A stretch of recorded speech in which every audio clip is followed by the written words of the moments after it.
welcome everybody. Can you hear me okay? Does that work? Okay. We are here tonight at Adventure Cycling for the third and final event in our 3-event series on social sustainability that the SBC Sustainable Business Council has been sponsoring this winter here in Missoula. And I'm Jenny Mish. I'm the Executive Director of the Sustainable Business Council. Delighted to have you all here today. We're being filmed on MCAT, so I'll pass the microphone along. Before I introduce our guests, I'd like to make some announcements about the Sustainable Business Council. Our mission is advancing a vibrant local economy built on sustainable practices. And we're going to hear more about some of that. We have some fantastic sponsors that we'd like to thank for helping to make this event series possible.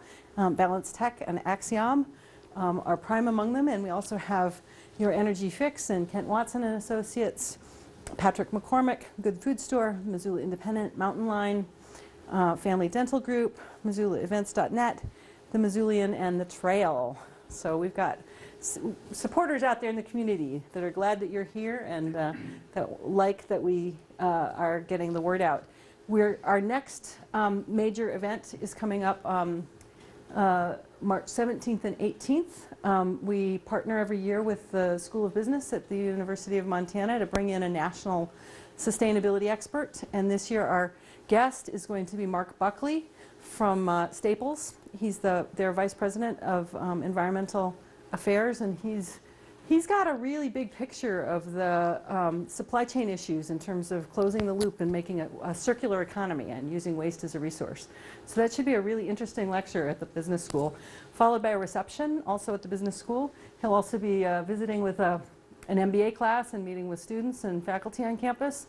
And then the following morning on March 18th, we're going to have a panel at the Loft with Mark Buckley and the founders of Blue Marble and Montana. So we're going to really get an opportunity to appreciate and celebrate some of the entrepreneurs that are closing the loop and creating a circular economy here in Missoula. So put those events on your calendar. If you're on our email list, you can sign up easily for that on our website if you're not already on our email list, or on our Facebook page to get reminders. And we're also currently in the process of inviting sponsors for this event series. It's going to be really fun, so join us in whatever way works for you. We have many thanks to Adventure Cycling. It's been fantastic using this facility for this event series, and they actually built this room extra and designed it in certain ways to make it really available to community groups like ourselves to use. And so we appreciate having bicycles and photographs of bicycles and this wonderful space. It's really a great space. We also really appreciate having delicious food from Romaines. Thank you, Romaines. And good drink from Big Sky Brewing and Liquid Planet. So thanks to them for that. Oh, and Jeanette, we're moving towards zero waste ourselves. These place settings that we're using are provided by the Jeanette Rankin Peace Center. They have a whole library, a lending library of dishes and silverware and glasses and things like that. Finally, I don't know if it's finally, but the big thing coming up is we've been working for months to make April into Moving Missoula Towards Zero Waste Month. And this is really getting a lot of traction. People are excited about it. There's some big announcements that are part of it. It's getting a lot of participants. So there's a calendar of events that we're inviting people to post their own events. There's going to be a tour of the wastewater treatment plant and tours of Home Resource, and they're going to be, there's how to make your business become more zero waste that Home Resource is going to do. We've got events with MDA, the Missoula Downtown Association, at Energetics, for example, is participating and sponsoring one of those. And there's just dozens of things that are, and it's also Earth Day at Karis Park, so there's going to be a lot. Opportunity Resources is opening a new e-waste recycling facility in Missoula that's a regional facility, and they're launching it on Earth Day, so that'll be part of Zero Waste Month. So if you have an event or an idea for an event that you could add to our calendar, would like to help get it out and celebrate everything. Tell all the stories that people have out there about how to reduce wastes in our community. So it doesn't have to be like that you're a zero waste company, but it just has to be an example of a way to move towards that in one way or another. So I know there's a lot of buildings folks here tonight, and building is one of the areas that it's challenging to reduce wastes in that arena. So if you can help people learn something about how to do that, we'd like you to share that with the community. We have a 33-second video that the Sustainable Business Council is planning a whole month dedicated to moving Missoula towards zero waste in April 2015. With a 40-page guidebook, a webinar on how to organize a zero waste event, and a full calendar of tours and hands-on activities. Contact the SBC today if you have a waste reduction story to tell, if your organization would like to host or sponsor an event, or if you need a business solution for a waste issue. Help move Missoula towards zero waste with the SBC this April. So we had our webinar yesterday on how to organize a zero waste event, and it's now recorded on our website so people can watch that. And there are some additional resources if you want to learn about how to do it. It's not as hard as you would think. It can be pretty easy depending on the size of the event. But it does take planning, and so feel free to go for it. The other thing that, oops, what am I doing here? That's it, okay. So the other thing that the video mentioned is that there's a 40-page resource guide that we're producing that is going to be extremely informative. It's going to have maps, it's going to have how to do a waste audit, it's going to have case studies, examples of companies that have achieved 99.8% zero waste. So there will be tons of local examples and national exemplars as well, and trying to really clear the confusion in Missoula about what is recyclable and what's not, and why it's not if it's not, and what's the deal with the blue bags, and what's the deal with the glass, and why we have the situation we have in Missoula, and what the options are about how to move forward and in all these different types of waste. So please stay tuned for that. We will be publishing a 16-page mini guide that will be distributed in the Independent, and then the 40-page guide will be available online. So spread the word, sign up as sponsors, sign up an event, so I had to make all those announcements. And now I get to go back to the beginning of this and say that I'm delighted to have with us tonight, two speakers who are going to speak on the topic of environmental health at work. The topic of environmental health at work is really an intersection between the environment and the social aspects of sustainability, because it's about how does that environment really affect the workers? How does it affect the people who are breathing that air? And what is the quality of that air? And what are those toxins? So we have tonight Russ Hellam from Energetics and Rich Rose from the DNRC. And they each have stories to tell. Russ Hellam is the owner and operator, CEO of Energetics, and I'm going to pass the mic to him and invite you to welcome him. Tell us about it. Yeah. So like she said, my name's Russ with Energetics, and I'm going to spend some time talking tonight about indoor air quality in the work environment and how, what are some of the influencing factors that can either improve or take away from healthy indoor environments. So I'm with Energetics, and who are we? So Energetics has been around for about 30 years in the Missoula and Bitterroot Valley. The man Gary Mazade, who started it, did so in 1988, really with a goal of for some of you who were around here at that time, there was a big building movement towards energy efficient construction, and he saw an opportunity to create a company that focused on energy efficiency and healthy indoor air. And so he started the company in 1988 and had it for about 20 years. And in 2006, I was a general contractor here in Missoula, and was really interested in building as efficiently as possible, and hired Energetics to consult with, and bought some products from him, and I just found myself gravitating more and more towards what I could do to exhibit that passion that I have towards stewardship and making the world a better place. And so I pursued him and said, hey, I'd love to come work for you or do something. And he said, you know, I'm thinking of selling the business. And so I bought the business from him in 2006. At that time when we started when I bought the company, we had a big focus on energy audits and consulting with people, just looking at energy use in buildings that were failing for one reason or another. We have a bunch of sophisticated equipment where we can go in and look at what's wrong or what's causing problems, or high utility bills or comfort issues or air quality issues, and then make recommendations for how to improve it. A few years into buying the company or owning the company, I realized that the consulting would only get me so far, and I really had a passion for seeing it happen. And so I started bringing more of my construction background into adding more and more services to the consulting side of it. So my dream is to build a net zero building. Haven't done it yet, but we have a lot of tools and expertise towards really building buildings that use very little energy. We specialize in ventilation systems, mostly for residential and small commercial buildings. And we also do heating and cooling systems and insulation and air sealing and high efficiency windows.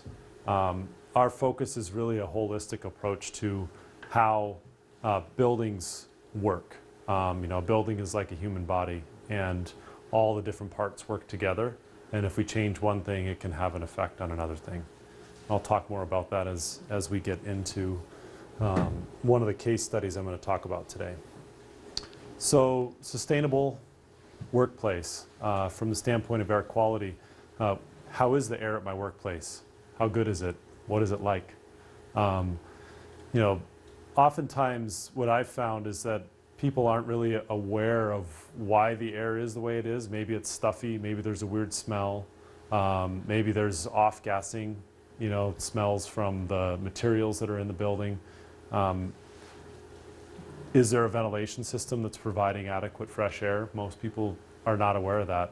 And I'd love to hear some of John, one of the guests in the audience tonight, about building maintenance and looking at the mechanical systems and how that plays into good indoor air quality, maybe later during question and answer. I'm going to talk a little bit about comfort. Comfort can really impact how productive we are at work, how much fun it is to be there. I've a lot of times see people with space heaters under their desk, or people opening their windows, because the mechanical systems are not balanced. Also looking at whether or not, the building that I work in or the company I work for, does it reflect my values? Values around wanting to have low impact on the environment or be sustainable. And what kind of influence can I have over that in my workplace? Whether that's the fact who that I choose to rent from, or what type of building I choose to build or occupy for my business, or maybe the opportunity to change policies within the workplace that could improve the comfort, the air quality, or the energy efficiency. So I'm going to talk a little bit now about comfort. So comfort in our buildings there's this concept of mean radiant surface temperature, which is a fancy way of saying cold surfaces steal heat from my body. So the colder the surface is around me, meaning a poorly insulated material, if it's a window or a wall or a floor, the colder that temperature is, the more heat it takes from me. I was talking a little earlier before we started about an infrared camera that I have, and if I were to shoot the camera at that window over there, it would actually pick up my heat signature. So the heat from my body is being stolen right now and going to that window. My camera would see that in the window. And so those cold surfaces around us really can have a huge impact on how we feel in the workplace. That's one of the reasons why we focus on highly efficient windows because we love to sit by windows. We love the views and the daylight and what we get from even the sun coming in. But if the window is poorly insulated, that surface temperature can be, on a 15-degree day, that surface temperature can be like 30 degrees, and that just feels freezing to our bodies. Drafts, most people are aware of how drafts can impact comfort. If there's air leaks up in the roof, that's going to pull air in through other parts of the building. Drafts also pull with it whatever is in the air. So if there's a diesel truck running outside this building right now and there's an air leak on the front of the building, we're going to get whatever's in that air into this building and breathe that in. So the things that we target in this holistic approach are looking at sealing drafts, insulating for comfort, controlling pollutants, and the ancillary benefit is that the building becomes more energy efficient. People always think that that's our only focus is on the efficiency side of it, but it's really starts with the health and safety as the primary focus, because if we focus on efficiency, if we focus on air quality and safety and building durability to ensure that that buildings are built in a good way, then they end up being more energy efficient.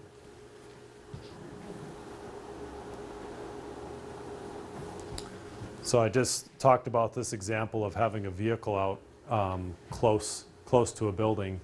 As we look at some of the factors that influence air quality inside of a building, the things that we see the most are what is the quality of the air in the adjacent spaces.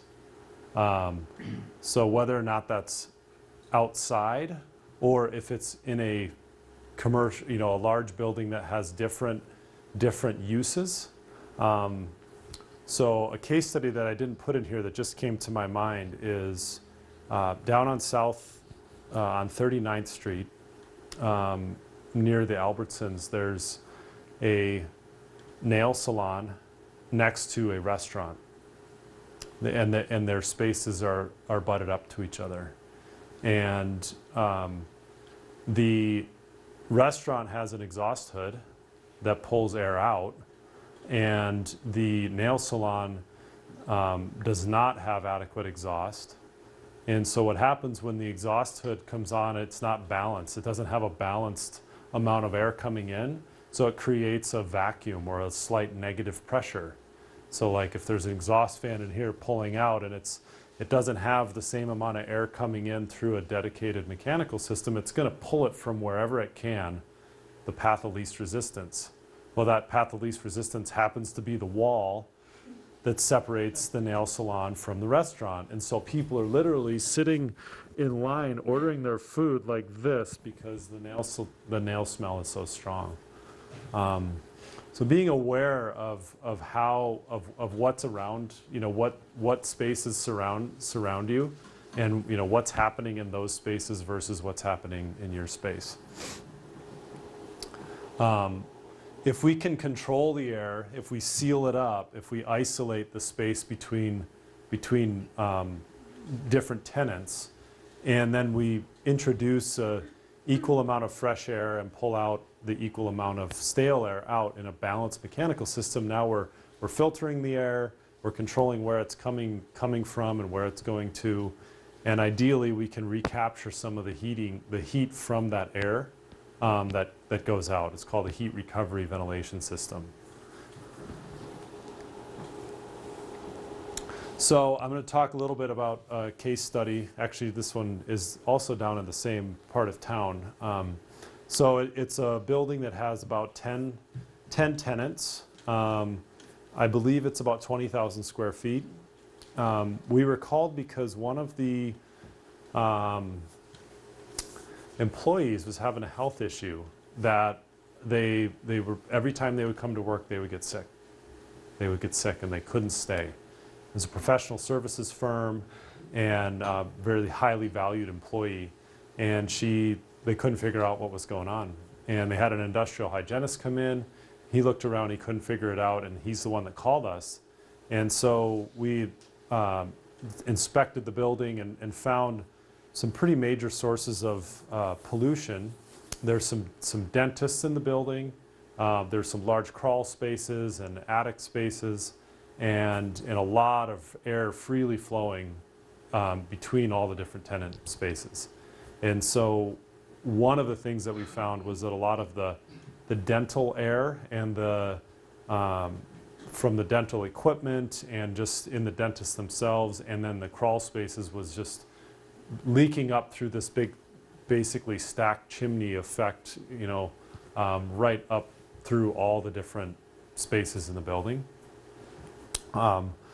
So this is the dental room here, and a little bit of a graphic that shows, so you had this basement space here and crawl spaces on either side, and this really tall building, and this atrium that was pulling the air. You know, the air gets heated up and leaks out through the upper parts of the building, and it pulls with it whatever's there, you know. So air would leak in from the outside through the crawl space, bring whatever crawl space air was in the crawl space with it through fiberglass or whatever's there, dirt, dust, and then pull and mix. You know, mechanical systems would turn on when all that air was moving and pull it into the various spaces throughout the structure. In the dental room, this is all the dental equipment here that would, you know, there's suction things that go in people's mouths and all kinds of, there's air from that space being used in some of the procedures, which was very disturbing to learn, but you know, we're grateful that we discovered what we did because they really were committed to fixing it. So one of the things that we ended up doing is, the photo on the left is how we air sealed. We used the various materials to begin to isolate the different tenant spaces from the atrium. And then we put in dedicated ventilation systems into each of the tenant spaces. So what that looked like here is, you know, we weren't able to fix everything on the outside of the building to seal it up, just given the nature of construction. They didn't want to tear the whole thing apart, but we were able to isolate each individual tenant space from the common space. Funny thing is that the dentists, these were individually owned spaces. There was more than one dentist in the building. I think there was 2, maybe even 3. And then there was a lot of professional services companies, lawyers and accountants and financial companies. And the only owners who chose not to participate in fixing their own suites were the dentists. Everybody else wanted their spaces taken care of. And then commonly all the companies together chose to have us take care of the basement crawl space stuff that affected everybody. But the result was that the employee who was sick, her health improved, and we were able to really isolate and control the air in their space. So.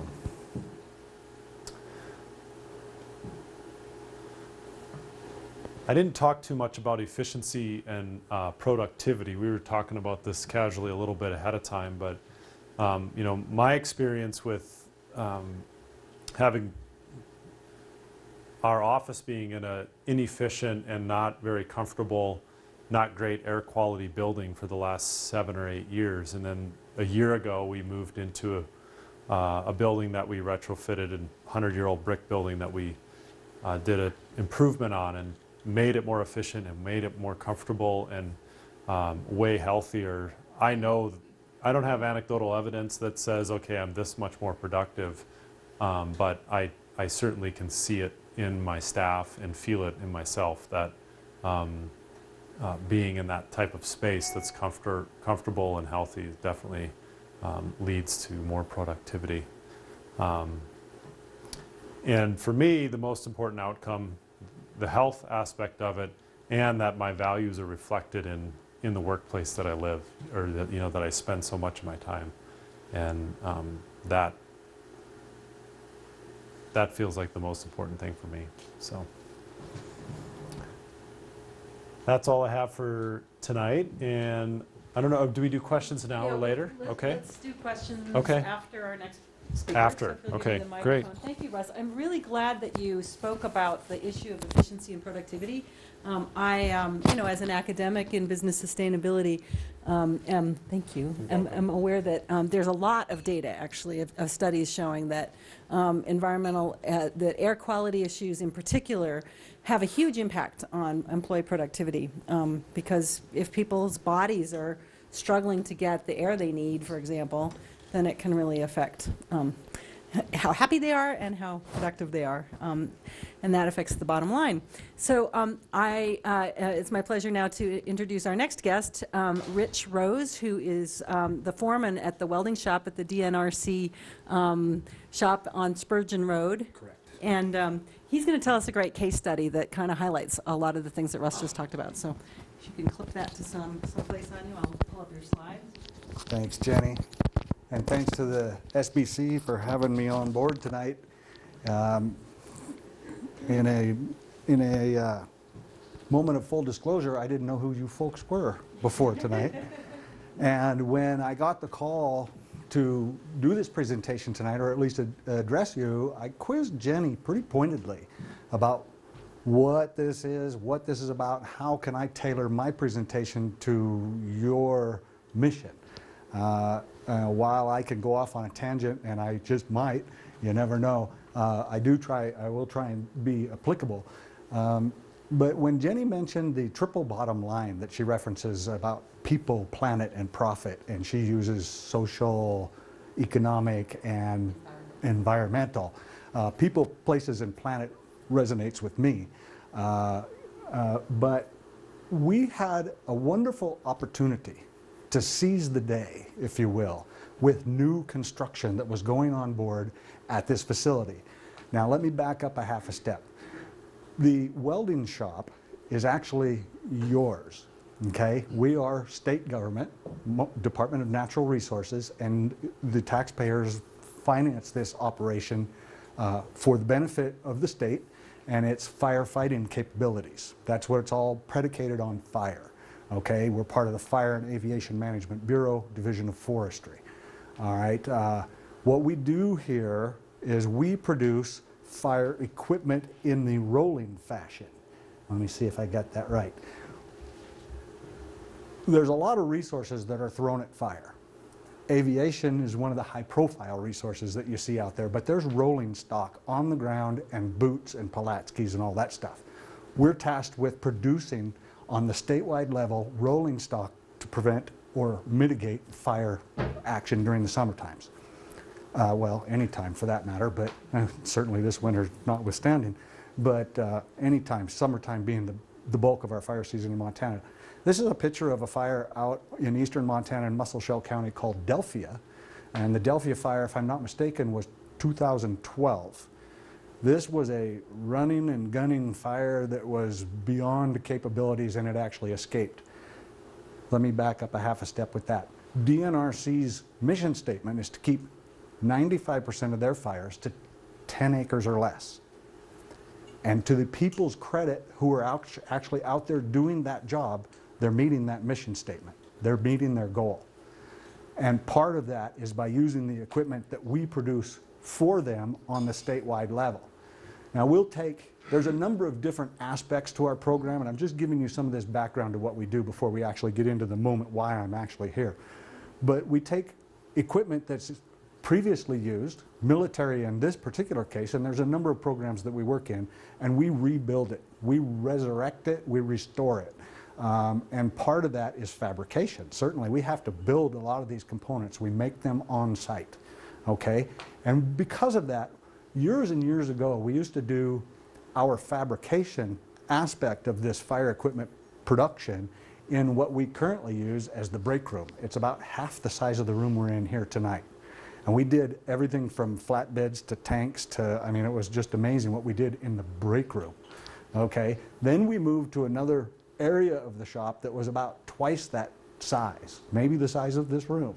And we did it all in there for a number of years. And we found people were getting sick. People were having effects from industrial exposure over the long term. And we're old school. Most of us, most of the guys that work in that facility have 17 years of previous industry experience and service before they ever came to work for DNRC. So we're an old school, but we stopped and we thought, wait, something's going on here. And someone such as yourself, Russ, could come in and tell us, I'm sure, this is what's going on. You got some nasty stuff to deal with. So we had an opportunity to build a new facility, actually an addition to our existing facility. And with that, we had this opportunity to create a work environment that was better, if you will, for the employee. One of the biggest things that we did with that new construction was an air exchanger heat recovery system. This thing moves, this system, now you only see the interior of it here, certainly up on the roof, there's a big unit up there. This moves in excess of 20,000 CFM, cubic feet per minute, through that air facility, drawing in outside air, depending on certainly the weather tightness of your facility. This, indeed, with overhead doors, there's seals and whatnot. We do get a lot of outside air coming in, which isn't wrong for us. But the production that occurs within that room is such that long-term exposure is debilitating. It could be debilitating. It could be an issue depending on the sensitivity of the individual or any other number of factors. But we had this opportunity, so we put this system in. You'll notice over on the right side of that picture, up high, that looks like household furnace filters in there. This is the individual who works in that room. He determined for himself, and this is part of that intrinsic motivation that I chatted with Jenny about, letting the employee own their workspace, letting them understand why they do it, the opportunity to own it and to master their craft and to know why they're doing it. The P part, what is that? Process, purpose, the purpose for being there. He said, now understand you're taxpayer funded here, okay? The filters for the unit itself on the roof are 4-inch thick, 24 by 40-inch MERV 11 filters. Now MERV is a value of filter capability. The smaller the particle, the higher the MERV number. Okay, now we're dealing with welding smoke, so that's a pretty small particle. We needed a pretty high number. I think the highest one, and you might correct me if I'm wrong, I think is 20 or somewhere like that. These are. What are the HEPA filters, do you know? These aren't HEPA. These aren't HEPA. They're just MERV. What, 16 or 18? Yeah, these are MERV 11s up there. But this huge filter that's 4 inches thick, and it takes 4 of them up there on that unit, that's a substantial amount of money. It's a couple of $100 every time we have to change those. He said, what if we pre-filter the filters? And that's what you see here. Interestingly, by doing so, he can extend the life of the filter on the roof by 4 times. Okay, now he'll change these filters out 4 times before he has to change the filters out up on top. Every time he does there's an evolution that we produce in that shop called plasma cutting. Plasma cutting is an electric arc driven by air, air-driven electric arc, simplified, but it puts out a particulate, very fine metal particulate into the atmosphere that'll burn the inside of your nose when you smell it. It's just kind of real irritating. We dealt with that for years. In that second area that I referenced earlier that was about the size of this room, plasma everywhere, every day. It was crazy. You'd walk through there and you'd go like, what's that? Now we'd move on. Well, we learned, especially after our guy put these pre-filters on this system, one job with plasma involved would foul that filter to the point of, visually foul it. And then he takes them down and he cleans them out with compressed air once, puts them back after the second time he throws them away. That's Ace Hardware special right there, not a problem. Okay, so that's a 20,000 CFM system, air recovery and heat exchanger. The heat exchanger part in the Planet part of, you know, sustainability. We can save money. It's a gas forced air heat system in that room. So we can heat that air once, exchange it and recover it, and our bills are less. There's no doubt. Okay, now just exactly how much, I'm sorry, I don't have a number for you, but it's certainly it's less. I think that turnaround on the investment is going to be a number of years, without a doubt. This isn't a panacea. It's not a magic potion, but it is something that we had the opportunity to do, so we did it. That's the air exchanger. In addition to that, and with the employee kind of driving the position, you know, certainly oversight with management and jobs, work plans and whatnot, but they know what they need to do. And we let them go after it and understand it and provide for it, whatever it is that they need. The individual said, you know, while we have this macro environment application, what about a micro environment application? I'm on the table and smoke is coming out and doing its thing. What if I could bring a fume extractor, and that's what you're looking at here, it's a product by Miller Welding fume extractor, and bring that hood over my workplace and indeed double whammy it, you know, give it a second punch. So for $4,000, we put that machine on the floor. He drags that machine around with him everywhere. Now understand what I said a moment ago about being old school. Old school is all about go. Go, get it done, move on. This gentleman will stop for the moment that it takes to pull that machine around with him because it's his. He's driving that boat. He's making it happen for himself, and he's taking care of business. Not only is he protected, but he protects others in the work area as well. What Russ was saying, that those pollutants, if you will, they'll travel. And you turn a air fan system on, heaters turn on, whatever, it moves stuff around. He can take care of that point specific with this device. This is really a pretty cool thing. The filter involved in it is a MERV, and I have that note written somewhere, a MERV 15, I think. It's a very fine filter. That particular cartridge there, you'll see it just comes up out of the center. That cartridge is almost $500. $475 for that cartridge. But what's interesting is he's only changed that once since he's owned it. This thing has a capacity that's over the top. It's amazing what it'll do. The debris, if you will, or the residue that comes out of that filter is so fine. It looks like perhaps ladies' makeup powder. I mean, it's just, when you do this with it on your fingers, you can't wash it off even hardly. It's just, it's a stain. It's amazing what it is. But that captures it. So he takes care of that business on the point specific. Here's an example of him working. Now, we actually staged this photograph, but you can see very well by it what we're talking about. You'll also notice, and I think this is interesting, that he wears a respirator. So this man, having the opportunity to own his position and to understand what it is he's doing and who he's doing it for, he has taken it upon himself to provide for himself and others, and we support him with that. Okay? So this is an opportunity or an event, a situation where we take care of some of those industrial nasties that are produced. And on the issue of planet, all of these smokes, dusts, gases, and otherwise particulate used to just go out the door. They just went out the door. Now, we don't have neighbors real close that would call and complain about smells like perhaps from a nail salon, but nonetheless, they went out the door. Our ventilation was cross ventilation. You'd open two overhead doors. You saw the overhead door in the first photo, and just let Mother Nature blow it on out. Well, that's probably not the best thing for the planet.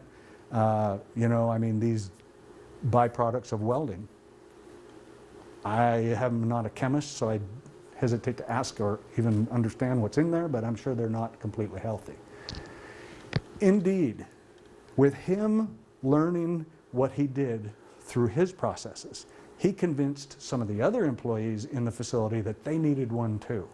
So we got this smaller unit. It is also a fume extractor, and you'll notice the hose that's attached up there to the workbench. It's a magnetic effect, and you can take this underneath the flatbed with you. Okay, it's very portable, very micro oriented, but it's a workplace And the guys on the floor, I have 2 guys out here on the floor, the main floor, and they take that and they haul that around with them when they're working. So, you know, I mean, the big blue unit is dedicated to the fabrication facility, and then this one moves all over wherever it's needed. So that's pretty cool too. Same kind of technology. You see the big paper filter in there, MERV, exceptional. Yeah.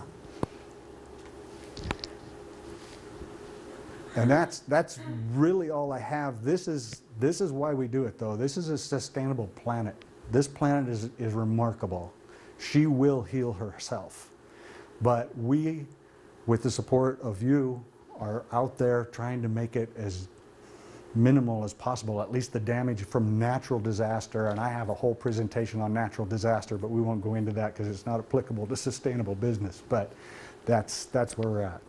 Thanks for your time. Thank you, Rich. Wasn't that a great story? I knew this when I talked to Rich on the phone. I was like, this is going to be awesome, and it was. Thank you. That was great. So those were 2 really, really very informative presentations. We have some knowledgeable people in the audience. Great time for Q&A and discussion. So who has something they want to ask or say or contribute to the conversation?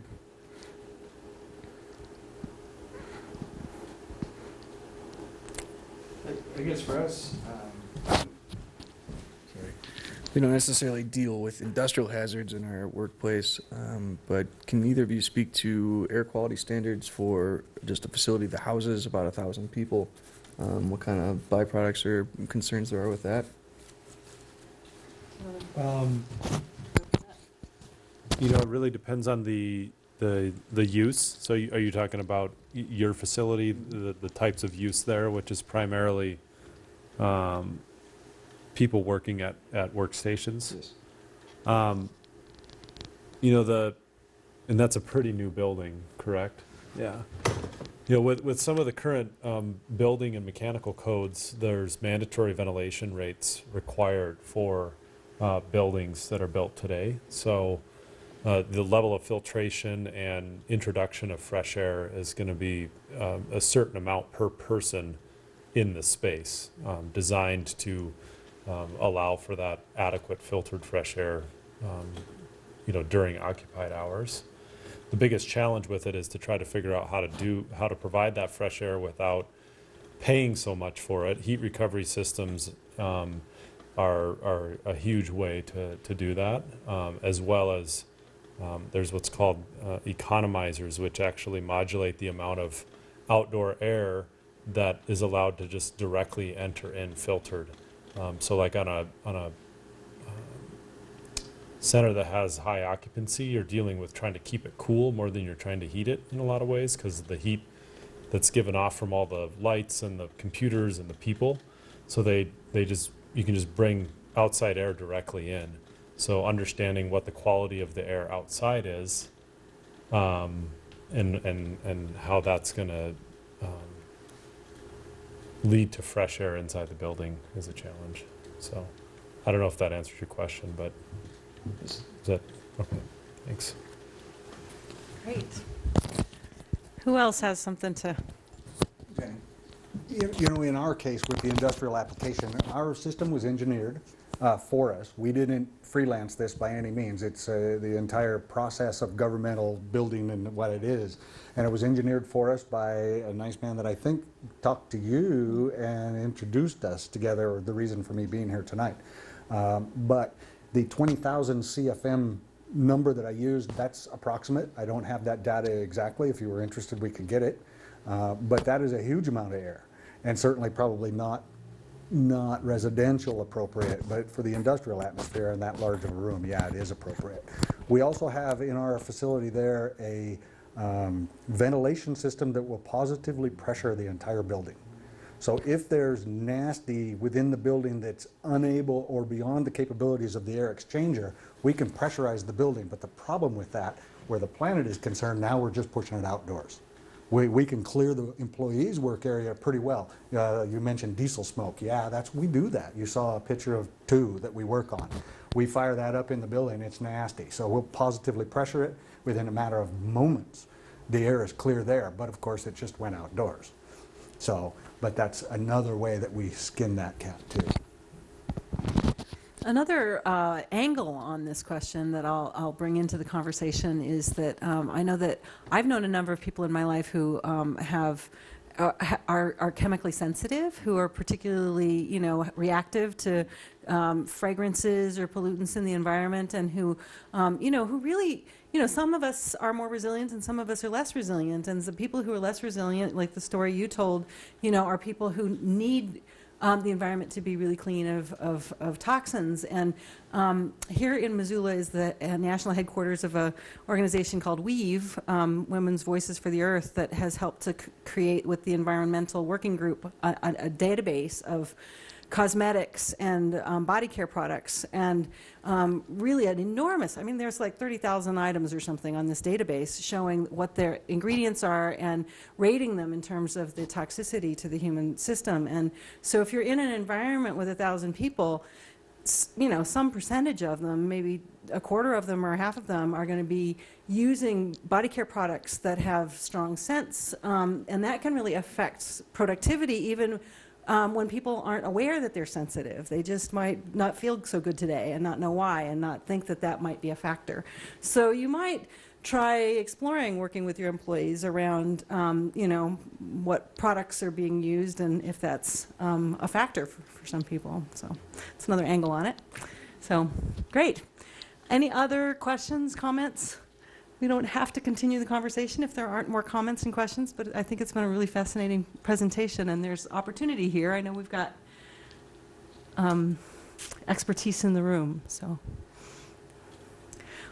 all right, well then, thank you very much, everyone. Thank you, Rich Rose, for joining us. Thank you, Russ Hallam. Thank you from Energetics and from DNRC. Thank you all for joining us tonight. Thank you, MCAT, for broadcasting, and we'll see you all at the next SBC event. Okay.